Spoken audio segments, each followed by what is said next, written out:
series. Today we are going to talk about the electric bus revolution in 2021. So I'm Daisy from Clean Air Partnership. With me is also Gabby and Juliet from Clean Air Partnership, our host, Bruce Nagy, and our guest speaker, Bem Case. And I will just remind everyone that the lines are muted in order to reduce background noise, but please write your questions in the chat box. And also at the end of the presentations, if you want to ask your question verbally, we can allow for this to happen as well. With this, I'm just gonna pass it to Bruce. Well, hello, everyone. Thank you for coming and welcome to another Climate Solutions webinar from the Clean Air Partnership and Federation of Canadian Municipalities. Thank you to Gabby and Kalapos and Desi Stefanova for their great stewardship of this series. And I've been looking forward to this one for quite a while, not only because we have a great guest in Bem Case from the Toronto Transit Commission, but also it just feels like this event is marking a point where we might actually finally be coming to the end of a long, dark winter, not just literally, but metaphorically too. I mean, I think we can soon all get outside, play some tennis, go to the cottage. I'm hoping to soon receive my second shot of the vaccine, like many Canadians, and I'm going to be allowed to go and visit green projects, which I like to do around the continent. In any case, let's get to it. And as usual, I'm going to whiz through my part at a brisk pace, so Ben will have a lot of time for his and for questions. And I fortunately don't have a huge amount of news because I'm mostly updating for many of you who were here last year at the e-bus webinar, you'll know. So I'm updating some of the international and national news of electric buses. And before that, let me just put in a plug for, let's make sure my thing is working. Yes, it is. Our upcoming webinars, one of them, we are going to have carbon accounting for governments and businesses. We have a great guest for that, Kate Gartner from Triple Win Advisory in Portland. She's doing carbon accounting for people, all kinds of companies and organizations on both sides of the border. And also, she's also an expert on circular economy. So she's helpful with anyone who wants to green their supply chain and steps and processes for doing that. We also are hoping to have sewage heat recovery and community energy one. I'm not going to tell you too much about that. I'm still trying to finalize detail. And I put this third topic in as sort of a survey for you, the people who attend these. Can we truly electrify our world? We sort of touched on this in one webinar last year. There's been a lot of updating lately. A lot of the world's climate scientists, engineering professors, there's been debate about this, and I've been following that debate. I'd love to do one on it. I'd like to hear your thoughts on whether we should. Okay, so who am I? Bruce Nagy. I'm a columnist and speaker. Most of you probably have been on one of these. I'm a consultant. I wrote the Clean Energy Age. I hope you will buy it. I usually talk about buildings, transportation, power generation, and storage because these are the three areas that make the most impact on our climate change problem, and we need solutions in those areas. Today, Bem Case, head of vehicle programs at TTC, he's going to talk about the 60 vehicle electric bus pilot and some plans and processes for ordering more and what are the related developments in that. And I am going to, as you know, talk about Canadian cities and other countries and other fleets. Bem is a 20-year veteran at the TTC. He has held roles in all of the key places, subway maintenance, vehicle engineering, safety, environment, risk management, and he is perhaps most relevant. He is accountable for the stewardship of a 15-year portfolio program of vehicle procurements of about $7 billion. So he is definitely eminently qualified to talk about what's happening at the TTC and the exciting news there. Before that, let's look at the national or international picture.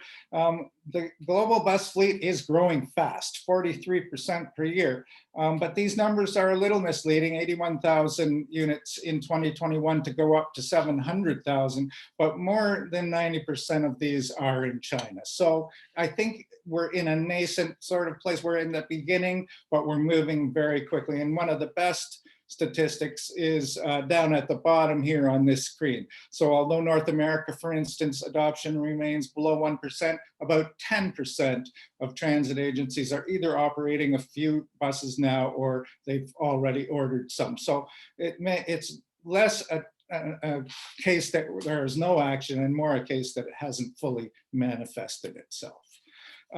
As here are a handful of cities where things are happening in Canada. It's a bit of an update from last time. It's more or less the same cities, except Ottawa's new. I'm going to talk about that. And the list in the USA. These lists that I make are out of date as soon as I make them because there's just so much news and so many agencies that are starting to get into electric vehicle buses now. And one of the big developments stateside is the school bus news that in the last 2 years has just taken off. So the Bluebird is the biggest company down there, and they expect to sell 3,000 electric buses in 2022 for school buses, which I think is very, very important. And they say there are 600,000 school buses in our two countries. So that looks like it's going to be quite a challenge and exciting. These are some of the countries, some of the cities internationally. Again, this list is probably way too small. There's a lot more going on. It's just the news that I've been able to get to. Advantages, I won't go through all of these. This is more of a resource screen for you when you're writing your business cases. But the first four are worth mentioning because they are so important to me: greenhouse gas emissions and health. Health for the children's lungs who ride in school buses and other buses, health of drivers, passengers, passers-by, transit workers. It's just so important.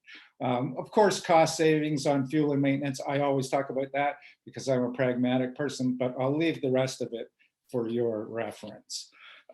Challenges, there are a lot of them. I'm sure that Bem is very qualified to describe some of these, and I hope he will talk a little bit about, well, I know he will, because I've looked at his screens. He will talk a little bit about charging infrastructure, because I forget who it was. One of the people I talked to at one of the cities was saying there were some unexpected developments there, things that they didn't really realize as they went along. So I'm sure Ben will enlighten us on that. One of the big Canadian announcements is Ottawa. Ottawa is planning to add 450 electric buses by 2027 and more than 1,000, which will be all of their buses by 2036. So that's really exciting. They've got 4 now. They're planning to order 74 more next year, and I'm very excited about Ottawa. So that's a good one. Edmonton, I reported on them last year, and they had 40 buses then. Now they've another 20 buses are expected to be added. They've already been ordered. I believe they're going to be delivered early next year. And the first 40 are all in service, and they use overhead chargers inside the garage, which I thought was a unique thing because not everybody does that. So it saves some of the floor space. Also down on the right side of this screen, it talks about some partnerships that I think are interesting. University of Alberta and Calgary and eCameo all studying with them as they go on. And this is very much a learning time. And Ben's presentation is really going to drive that home because of the approach Toronto has taken. So it's very much a time when we can use data and learning to get this right. And I'm excited to say that the Canadians that I've talked to are all have that kind of mindset. So I think that's important. Vancouver is now up to 19 electrics. They've added 15 more, so that's good. And they're operating on the 22nd Street Bar Pole Loop. So that's a great one. the background of what happened with them is on this screen for those of you who are looking at steps of how to get places. And they've got their greenhouse gas emissions in here and how that was funded. Montreal, as we noted last year, has 40, not much change there in terms of the numbers, but the news is that they have said now that all their new bus orders by after 2025 will be electric. So that's exciting. That's where I want to go. That's where we want to go. Here is the big announcement from Quebec, and it's from the province of Quebec, and it is 2,600 electric school buses by 2024. That really makes my heart feel good because I see all those kids walking past this. I remember doing it, breathing the fumes. And, you know, that really, I'm very happy about that. Here's Gabby's hometown. Laval has 10 new electrics, and I think there are other towns in Quebec that I haven't just included in my screens that are also adding electric vehicles. There are 12 electrics for Prince Edward Island, which is notable particularly because the premier to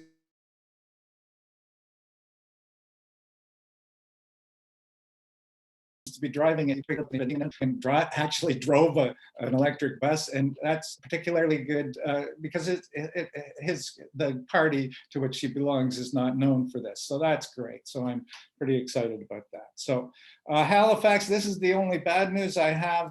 And I think this kind of might be related to something that Ben might talk about, which is that they had some infrastructure difficulties that were unexpected here. It's not the same one that I referred to earlier. This is just something I read in a media story, but I think that might have been the reason for their postponement. Brampton, no news update there. York, they're doing it. Here's an update in Oakville. They have now added some funding. They got some Natural Resources Canada funding for some new EV chargers. So, but as you can see, there's lots of great news. I usually mention some other kinds of fleets when I'm talking about buses. I just have a couple screens on it here, and you know, everybody is going electric all over the world in all kinds of three-wheelers, four-wheelers. That one down at the bottom right is a Canadian three-wheeler fun automobile. I don't know. And I guess the one that I discovered recently that I always talk about New York because they have almost 600 fully electric vehicles, and they seem to have been out ahead of everybody else. But now I've recently discovered Duke Energy, who also has 600 electric vehicles, and they have said that vehicle fleet to electrics or other zero carbon alternatives in the next 10 years. So I think that's about it for me. Desi, if you could switch over to Bem and he can give his presentation, and then we will be able to do some questions later. I think there should be time for both. Great, Bem, I think you'll be able to share your screen. Oh, good point. Yes, give me a quick second here. Let's see. Okay, I think I have stopped sharing. Okay. Yep. Let me know when you can see it. It's loading. Yes, it's good now. Great. Okay. Thank you, everyone, for having me, and thank you for the introduction, Bruce and Desi as well. I'm going to try to go through relatively quickly as well, because I find that with these presentations, a lot of value comes out of the discussion afterwards through Q&A. So I'll try to get through as quickly as possible. I understand the audience is quite a mix of kind of city planning type folks, right through to perhaps funders and operators of fleets, maintenance folks, et cetera. So I've tried to put some content in here that speaks to you all. So with that, I'll start with why we're doing this. I like to always remind people of the purpose. So the City of Toronto approved the Climate Action Plan under Transform TO back in 2017. They set some targets which were actually revised to what you see here on the screen: 30% by 2020, reduction of 65%, and this is over 1990 levels by 2030. and to reach net zero by 2050 or sooner. So they also, and this is key, obviously, identify electrification of transportation and specifically of transit as being key to that strategy. And as you can see from the chart below, really the point is to reduce reliance on all fossil fuels.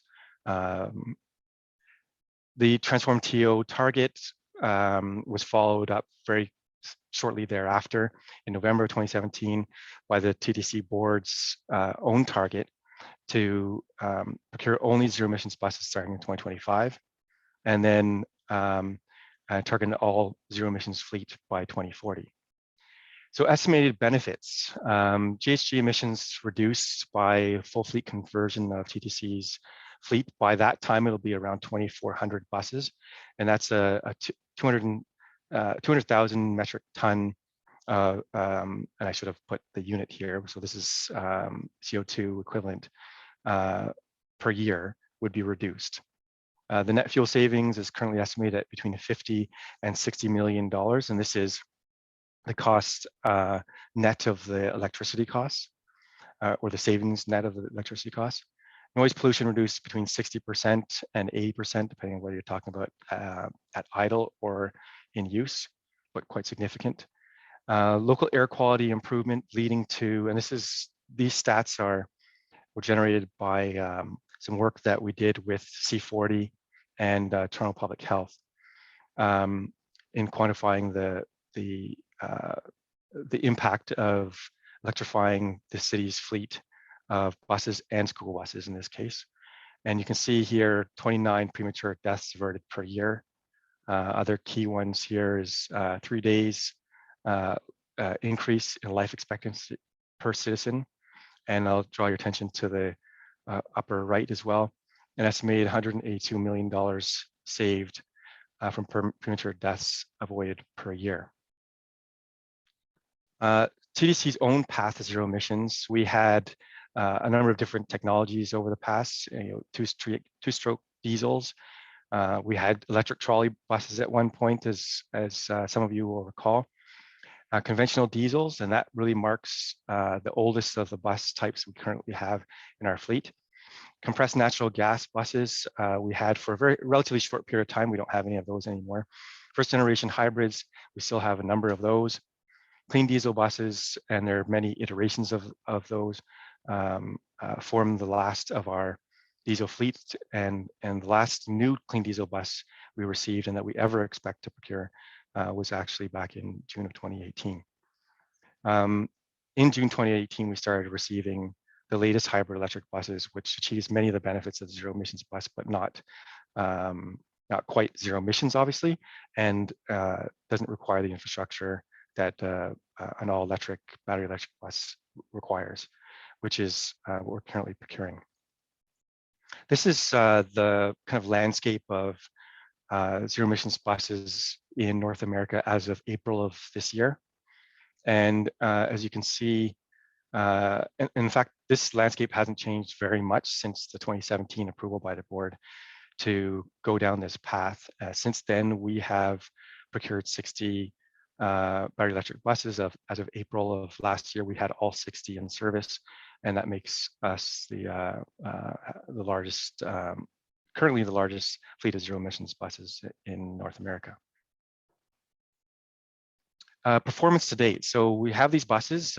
We had bought 3 different types of buses. There were, at the time, only 3 manufacturers producing long-range battery electric buses. And there are others coming online now, including Nova Bus, but the 3 that were available to us at the time include BYD, New Flyer, and Proterra. And so what we did is we bought some of each. And the idea was to run them head to head through an evaluation in service, as well as through different engineering tests to understand what works best and what doesn't work, to inform our next procurement, the technical requirements for our next procurement. The purpose was not to identify the best among them so that we could buy those going forward, but rather to inform our specification, and the hopes that we'd have multiple bidders, of course, because ultimately that's how we expect and need to achieve value for money for taxpayer dollars.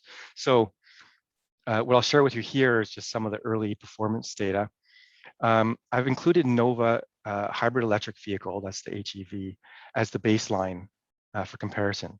So if you take the point at which the buses started to be received and you kind of align them as they are closely aligned in the bottom left-hand corner, this reflects how much time is taken for the reliability of that fleet to achieve the target of 30,000 mean distance between failures, 30,000 kilometers.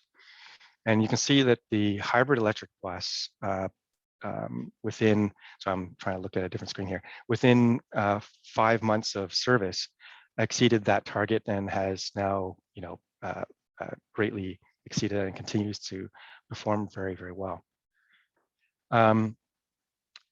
If I look at the next, so New Flyer buses, took a longer, obviously 10 months, you see, to achieve the target, but they did achieve the target and they've exceeded it and they continue to climb in terms of reliability. BYD, they were relatively late on in the delivery cycle, so we don't have as much experience with them as we do with New Flyer and Proterra, but you can see that they were on an upward trend at the time that this data was put together, and it's expected to meet the target and exceed that target. Proterra is somewhat plateauing, as you can see, below that target. And of course, the key here isn't, again, I don't want the focus to be on the vendors per se, but on the learning. So there's a lot of learning behind each failure that contributes to a hit in reliability. What's the root cause of that failure? And let's understand, whether we're talking about an electric bus problem, or is it just a bus problem or a vendor performance issue that's leading to that poor reliability? And the key takeaway here is that only between 2 and 5% of reliability failures, of in-service failures, actually are related to the electric propulsion system. Only 2 to 5%. Everything else are bus failures of a type that you can expect to experience on any bus propulsion technology. So door failures, HVAC, steering, suspension, etc.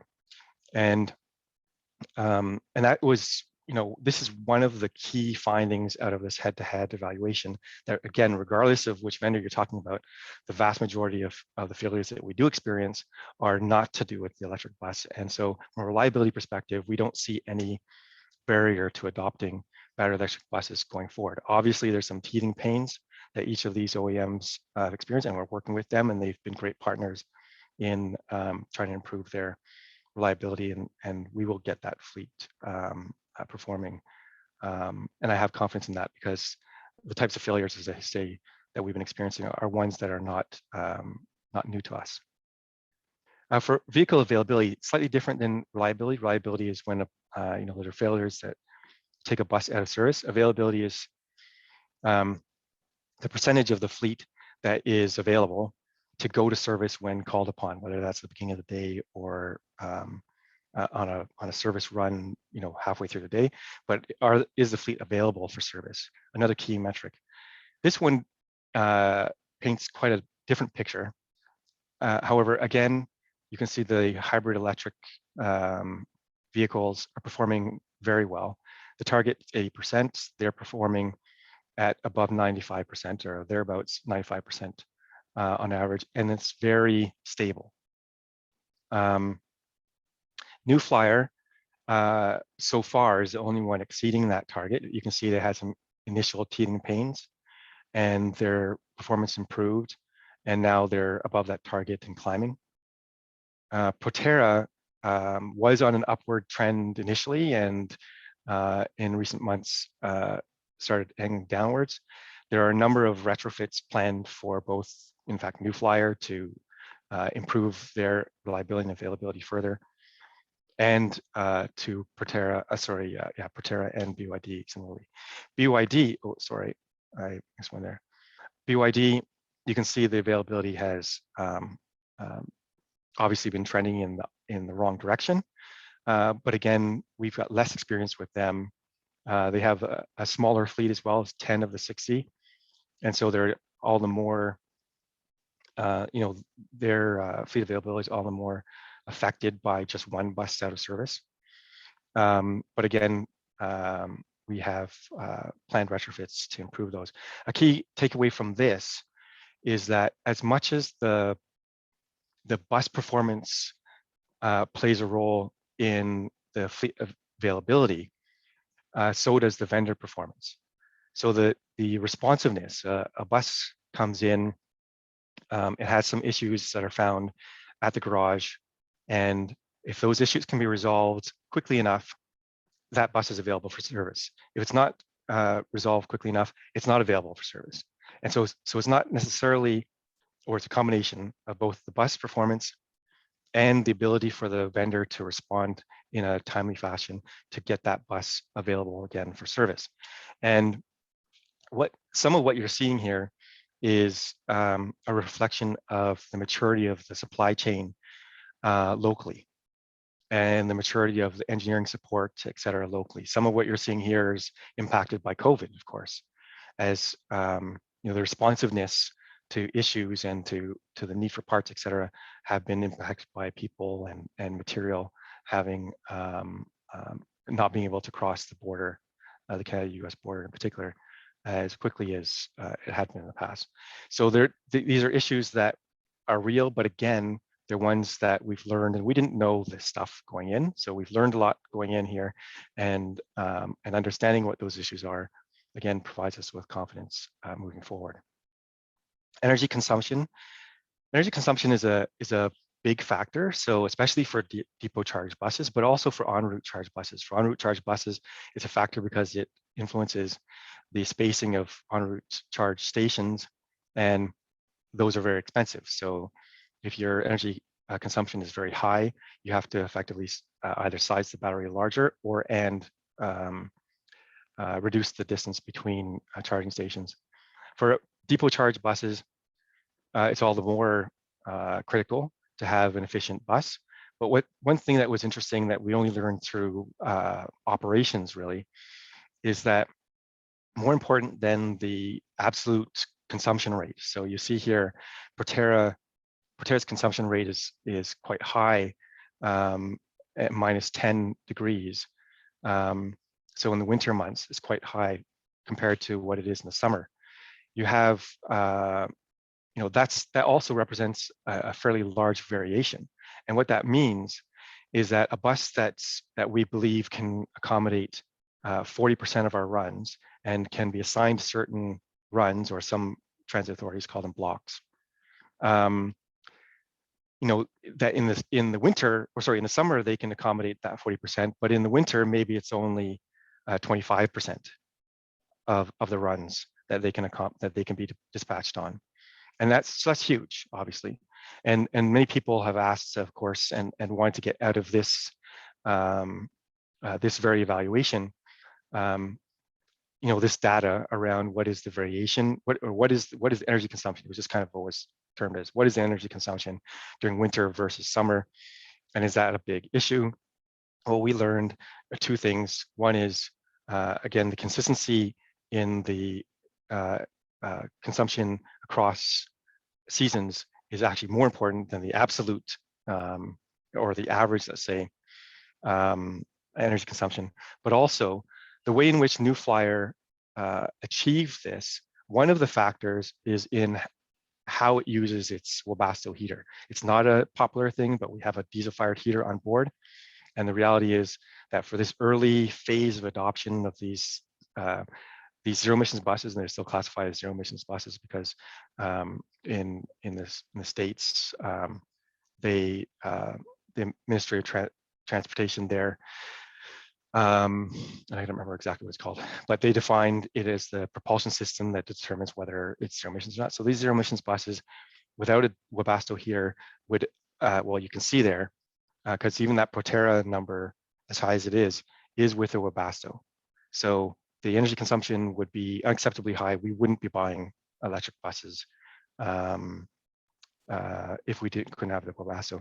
But the point is that with the Webasto and with the proper use of Webasto, which even at the worst case means that instead of saving 100% of our or eliminating 100% of their diesel use, you're eliminating 95%, but not 100%. So that 5% remaining is the most that we expect to be using for the Wabasso. But in that case, you can achieve this very consistent energy consumption throughout the season. So what progress we made to date? So our bus on average consumes or produces 16% less CO2 equivalent. Since that board decision, our fleet has been greened, if you will, by 14%. Since the 1990 baseline for under transform TO, our emissions have been reduced by 41%. What's next? We have, we'll continue to buy hybrids through next year and 2023. We have plans later this year in Q4 of this year to go to market for 300 battery electric buses that would start coming in 2023. So 300 of these, the first 300 of these buses in 2023, 24, and really gets us through a quarter of the way, so Q1 of 2025. And that's our next procurement. And you can see the absolute numbers that we have planned here. Of course, to achieve this, we need charging infrastructure. We have in Ontario very clean energy, at least we currently do. Most of the energy, in fact, I think all of the energy that we would use for nighttime charging would in fact be nuclear. And we have energy storage on our site to help us avoid demand charges during the day, as well as avoid using, let's say, the dirtier electricity, if you will. So ultimately, we need a system that looks much like you're seeing here, and I'll get into it a bit further in a moment. So our immediate next steps include issuing that RFP, as I mentioned, in Q4 of this year, continue that eBus head-to-head testing throughout the next year and even beyond. We go through the design and production startup between now and actually Q3 of 2023, where we expect the first of the 300 battery electric buses, get them all in by Q1 of 2025. In parallel, we're working with with OPG and Toronto Hydro. We have an MOU signed, was approved by our board just earlier this year. And I'll talk more about the nature of that relationship shortly. But we look to implement those charging systems and have charging systems commissioned basically 6 months ahead of when the buses start arriving. And of course, that implementation of charging systems continues on to the right there for the next 15 years as we prepare for full electrification by 2040. So this is all possible through close collaboration with a number of partners, and this isn't all of them, but some of them. The City of Toronto, of course, they're a funder, but also, the current council approved the City Building Fund, which made not just buying additional battery electric buses possible, but also streetcars, subway trains, Wheel-Trans buses, et cetera. It was a significant commitment to sustainable funding for transit vehicles and for state of good repair of our system. But also Toronto Public Health and the Environment and Energy Division have been key partners for us in building business cases and so on. The Government of Canada, of course, to date, the only reason I didn't have the province up here is because they didn't participate in funding the first phase, but obviously we would look to them as a key partner for funding going forward. Ontario Power Generation, Toronto Hydro, they're the bus OEMs. Enbridge, we've got natural backup generation at each of our sites so that in the event of a long-term hydro outage, our bus fleet isn't stranded. I say our bus fleet, but in that scenario, subways are not working, streetcars are not working. The only thing that does work is bus, and we need them to at least evacuate people from those systems, those higher orders of transit. And we've always depended on the bus fleet to allow us to do that. We need that for going forward as well. And then a number of industry partners, I mentioned C40, but there's also APTA, there's all these forums through which we share knowledge. Qtric, we have heavily involvement with Qtric as well. I'm the vice chair of the board there, and a board member at Opta and chair of the subcommittee there.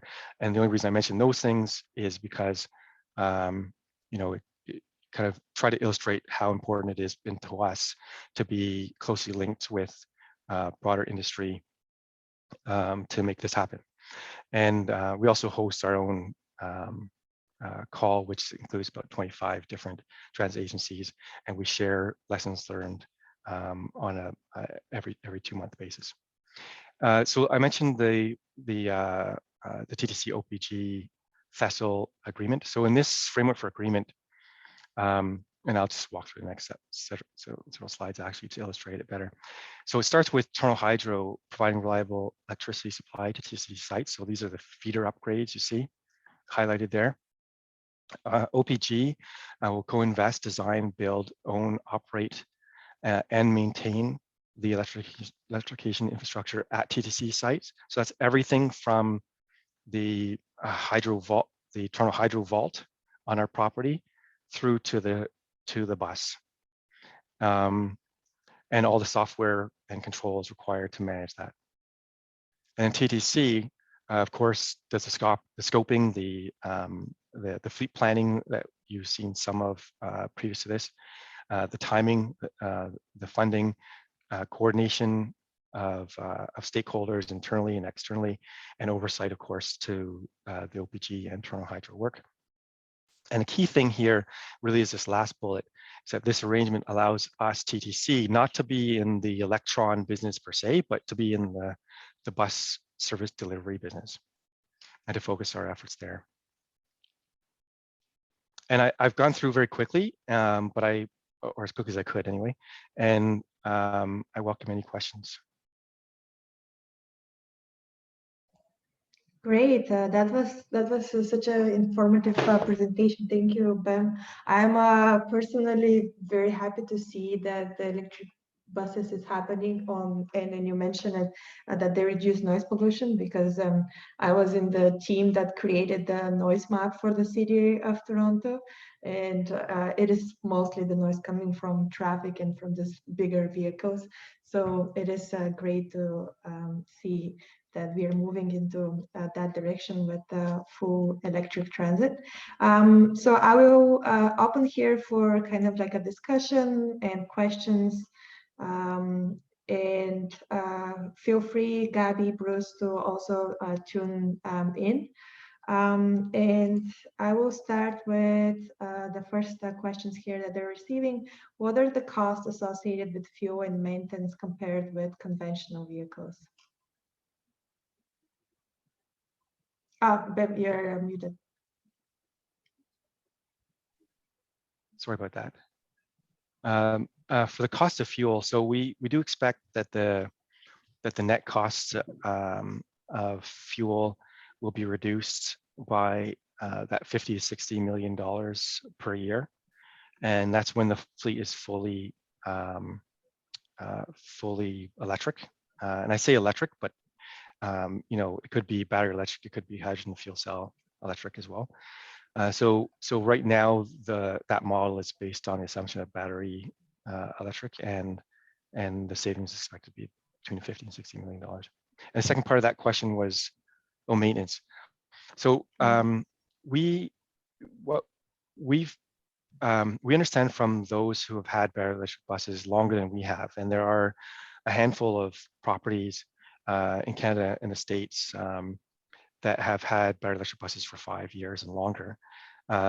They report that the maintenance is about 25% less costly on a battery electric bus than a diesel bus, and they've gotten enough confidence in that number that they've begun to program that into their budgets. So they've reduced their budget asks by that 25%. We are not confident enough yet in that to actually program it into our budgets, at least in the short term. So what we've done is we've assumed the current level of maintenance. So we're certainly not assuming a higher degree of maintenance or higher cost of maintenance, but we are we have planned, like in the year 6 through and onward, in our profile for kind of operating impact of capital, then we've captured that savings, and we'll revisit that, in the coming years. Right. How about the life of the vehicle? Is it different of electric to diesel or conventional? The life of the bus? Yeah. The life of the bus is the same, so it's a 12-year design life. The key difference is that, of course, with diesel fuel, you just keep on filling it up whenever you need it. With a battery electric bus in particular, you have a lithium-ion battery typically these days, and that battery does have degradation throughout the life of its bus. And it's expected to reduce by anywhere between 10 and 20% of the usable capacity of that battery over that 12-year period. However, recently there have been some encouraging news coming out of each of the OEMs. All of the OEMs consistently have now been unlocking a larger percentage. So what they do to mitigate the risk of degradation of battery is that they cap the usable amount of that battery capacity, so that even on day one, you're somewhat limited to how much battery capacity you can use, so that you're not so disappointed in their product, 10, 12 years later, even though they tell us and they're transparent about it. But I think they're being a little bit risk adverse to say, we don't, even though we're telling our customer this, we don't want them coming to us saying, your bus is only performing the way you said that it was. So they're mitigating the risk a bit by including a cap there. They're starting to increase that cap now already, because they're not seeing the rate of degradation that was obviously estimated conservatively initially. So nobody's going to know. Nobody's been running battery electric buses, for a full life, and that's when we'll truly know. There are some who are looking at potentially replacing the batteries at the midlife overhaul period, and if that could be done, and if there's a financial case for that, then there could be an opportunity to introduce a battery technology that's now 6 years 6 years down the path, right? So now you get not just the same range that it did on day one, but perhaps quite a bit larger range than that. Right. And we're yet to see this, because the technology will improve and we'll know better with time. Right. Okay, moving to the other question. Is the energy flow always from the THESL to TTC, or is part of the MOU plan that buses could act as grid supplies when parked? So let's say there are several options here. Right now, the energy going to the site comes from Toronto Hydro, okay, to the site from off property, let's say. Of course, there's some generation in the solar panels, and there's some generation in the natural gas generators. And those natural gas generators are planned for use for emergency use only, as I mentioned. But you have those sources of generation there. You've got energy storage that can store energy from the generators, from the solar, and or from the grid. But yes, there's also the potential to use the batteries on the buses. A colleague recently estimated how much battery capacity TTC will own once its fleet is fully electrified, and it's huge. It's like a terawatt or something ridiculous. Like, it's an incredible amount of energy, of battery capacity that we'll own. And there's a potential. Right now, the designs are, in fact, we have a proof of concept planned for implementation at one of our garages at the end of this year that would allow for bidirectional charging, or not bidirectional charging, but bidirectional flow of electricity, so that you could, yes, take energy off a bus and use that for whatever.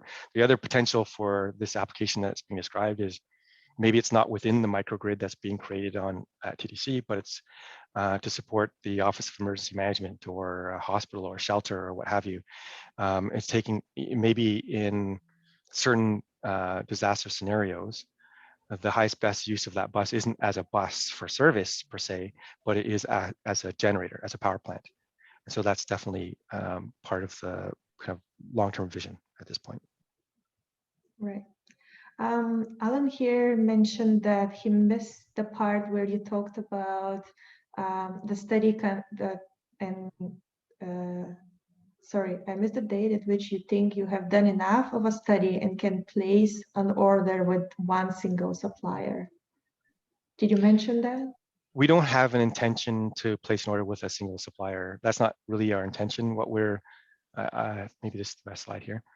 So we're planning to go to RFP, to an open RFP. It'll be a negotiable RFP process, and issue that in Q4 of this year. And what we hope for is multiple bidders to be successful, at least through the technical portion of that evaluation, so that when we're looking at commercial terms and pricing, we have some competition there in order to ensure, again, value for money for taxpayer dollars. It's also possible that we split the order. So we ordered 60 from 3 different manufacturers initially. I think we'll be looking at ordering those 300 buses from, it could be from anywhere between 1, 2, or 3 vendors again. My preference is kind of around the 2 area, but what we're going to do is we're going to design the RFP that's flexible for perhaps as many as 3. And this is in recognition of the fact that there are upstarts that that are coming to the market that we might want to kind of bring in as part of our head-to-head testing. We wouldn't likely buy many of those because they're not proven, Right. to the extent that we need them, I mean, but we might buy a handful, or 10, 20 or something like that. So that's kind of the strategy as it is today. My procurement people would want me to say that we're not, that there's no guarantee that we'll be buying anything at all, and that there's no, not to make any promises to the market, but that's the thinking currently. All right. Did you mention, are they local manufacturers, or any of them are local? Did you mention that? Sorry. I didn't mention it, but so Nova Bus is owned by Volvo, and so so the parent company is European, but Nova is largely manufactured in Saint-Eustache, Quebec. New Flyer has a finishing plant in Winnipeg, but has production plants in the States as well. It is a Canadian-owned company. And BYD Canada is a Canadian-owned company, parent company in China. And I know that there's the likes of, Line Electric, which was featured on one of Bruce's slides earlier, doesn't make a 40-foot bus currently, but there are other players who are entering the market into that 40-foot and 60-foot bus space. And either way, our contracts require 25% Canadian content. So regardless of where the bus is manufactured, they need to achieve that minimum requirement. This is part of the request for proposal. Yes, Yeah. It's one of the must-haves. Great, that's good to hear. Brent is asking, was extended warranty options evaluated and considered for the batteries? Yes, it becomes a very difficult thing even for the OEMs to do, because the issue isn't actually so much the expected degradation. I mean, because they could price, they have a curve of degradation. So going from left to right, you've got some initial drop in capacity due to degradation, and it's fairly linear throughout the entire life of the battery. It's not as steep as it once was, as I mentioned before. So that's not so much the issue. The issue is, who knows what the cost of the battery is 6 years from now, of a replacement battery. And so if they were going to, if we were going to pay for an extended warranty on the battery today, they would have no choice but to base that model loosely on the cost of the battery today, and we would want to tie it somehow so it's variable over time. That kind of goes with, you know, the change in costs per kilowatt hour as that changes, cost per capacity as that changes over time. And so we did have that conversation as a point during the negotiated RFP process when we got to 60, and we ended up just not going there, not taking that, not pushing for it for the reasons I mentioned. Thanks for answering this. Kevin is asking, are there regenerative braking features with any of the fleets being tested? I would imagine, or he would imagine, that's a major energy efficiency opportunity versus existing buses. For sure. So one of the other, so this picture on the right of the slides featuring energy consumption, that's showing ballast. It's about 9,000 pounds of ballast that was loaded onto one of each of the 3 bus types.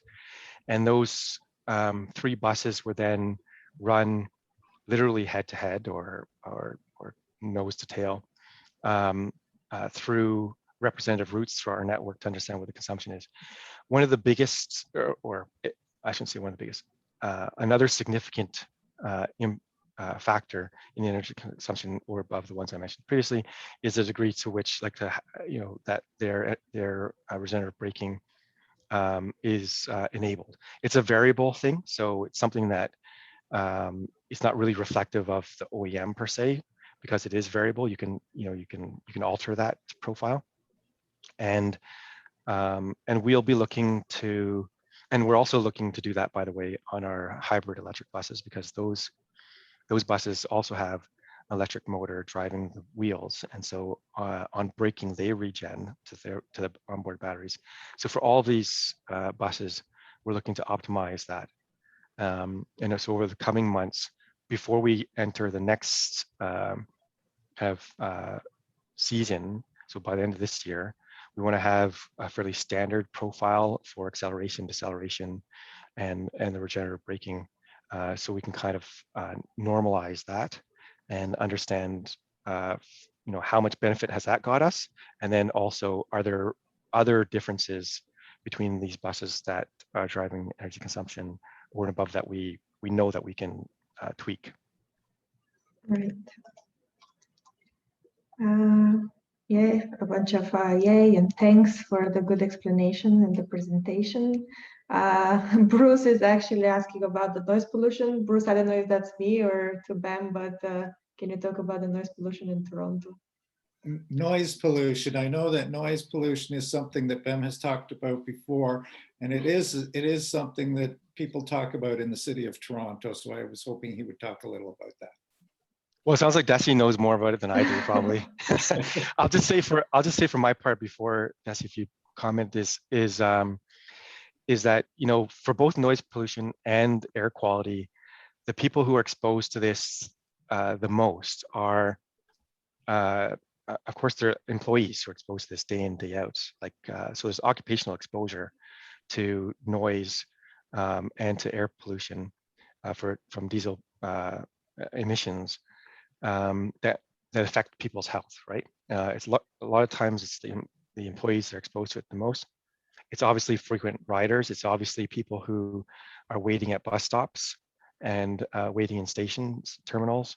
And it's also residents in and around garages, not in the garage, but around garages.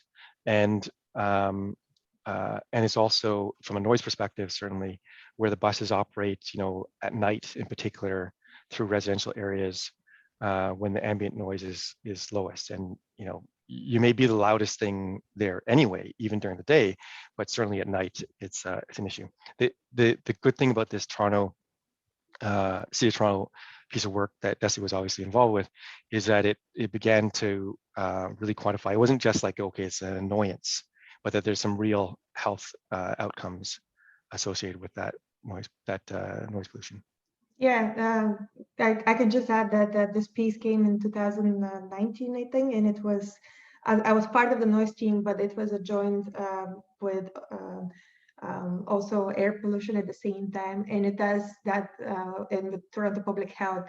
And as Ben mentioned, it's as of now we were talking about the annoyance, but actually there are health impacts related from. We're more aware of the air pollution, but the noise as well, with just elevated stress levels, and then that further affects cardiovascular disease and etc. And major roads, major people that are like living in the major roads, they're also part of the most exposed communities as well. But this was just the start, and then since then, City of Toronto is taking measurements, and it's like constantly. This was the first time that we mapped actually the noise level, but now that we know it, it's an ongoing process, and then taking also policies and actions to reduce the noise as well. And one of which was electrification of fleet and transportation generally,